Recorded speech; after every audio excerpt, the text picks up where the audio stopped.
छोटी छोटी हैबिट्स भी हमारे लाइफ में बहुत बड़ा बदलाव ला सकती हैं, चाहे वो हैबिट अच्छी हो या बुरी हो। फॉर एग्जाम्पल, जैसे मान लीजिए आज हम जंक फूड खा रहे हैं या अनहेल्दी फूड खा रहे हैं, तो ऐसा नहीं कि कल ही हमारी तबीयत खराब हो जाएगी। लेकिन इसी काम को हम लगातार करते रहेंगे कंटिन्यूअसली, अगर हमने इसको हैबिट बना लिया तो इसका ज़रूर कहीं ना कहीं हमारे स्वास्थ्य पर असर डालेगा।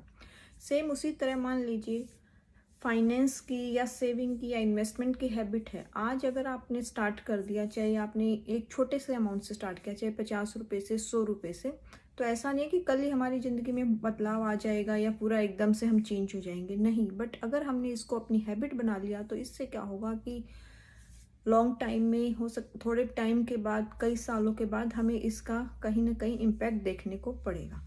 लेकिन हमारी सबकी प्रॉब्लम क्या होती है कि हम सबको बदलाव या जो उसका इम्पैक्ट है हमें तुरंत चाहिए, जिसकी वजह से हम कोई भी आदतों को, अच्छी आदतों को अपना नहीं पाते।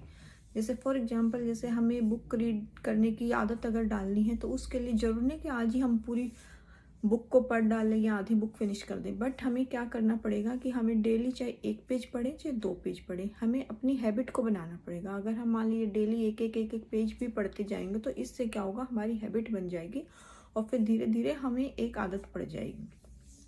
तो सबसे ज़रूरी बात यह होती है कि कोई भी हैबिट है उसके लिए हमें क्या है कि उसमें चाहे थोड़ा सा ही हम करें, चाहे वो सेविंग है, चाहे वो इन्वेस्टमेंट है, या चाहे अपने हेल्थ के प्रति अवेयरनेस है, तो हम अगर उसमें थोड़ा सा भी चेंज करेंगे तो धीरे धीरे लॉन्ग टर्म में उसका इम्पैक्ट काफ़ी बड़ा इम्पैक्ट होता है। जैसे हम बात करते हैं हम कंपाउंडिंग की, तो हैबिट भी क्या है, कंपाउंडिंग होती रहती है। अगर हमें कोई बुरी हैबिट है तो वह बुरी हैबिट भी हमारी बढ़ बढ़ के उसका इम्पैक्ट भी हमारी हेल्थ पर या फाइनेंस पर नेगेटिव पड़ता है। जैसे मान लीजिए मुझे आदत है कि स्पेंड ज़्यादा करने की, खर्चा ज़्यादा करने की, तो आज हो सकता है कि ऐसा नहीं कि आज मैं खर्चा करूँ, कल खर्चा करूँ तो परसों ही मेरी फाइनेंशियल सिचुएशन ख़राब हो जाएगी। लेकिन अगर मेरी वो आदत बन गई तो उसका इम्पैक्ट लॉन्ग टर्म में मुझे भुगतना ही पड़ेगा। Thank you for watching. Please do like, share and subscribe my channel. Thank you so much.